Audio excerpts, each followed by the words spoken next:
Hi friends, ఎలా అయింది మీకు సంక్రాంతి? బాగా చేసుకున్నారా? పిండి వంటలు అన్నీను. మాకు కూడా సంక్రాంతి బాగానే అయ్యిందండి. నిన్న భోగి సందర్భంగా మా ఊరి వేణుగోపాల స్వామి గుడిలో రంగనాథ గోదాది కళ్యాణం జరిగింది. మీరు కూడా ఈ వీడియోలో ఆ కళ్యాణాన్ని చూసి ఆ రంగనాథ గోదాదేవులకు నమస్కారం చేసుకోండి. గోదాదేవికి ఆండాలని మరొక పేరు ఉంది. ఆండాల్ జన్మ వృత్తాంతం గురించి మీకు తెలుసా ఫ్రెండ్స్? తెలియకపోతే మన ఛానల్లో శ్రీకృష్ణ జన్మాష్టమి వీడియో ఉంటుంది, అది చూడండి, మీకు తప్పకుండా తెలుస్తుంది.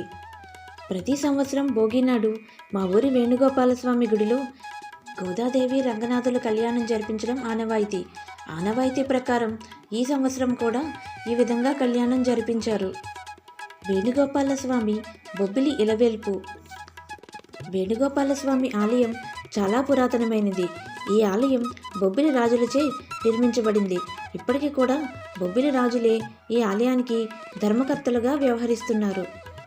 ఈ ఆలయాన్ని బొబ్బిలి రాజా శ్వేతాచలపతి రంగారావు గారు నిర్మించారు.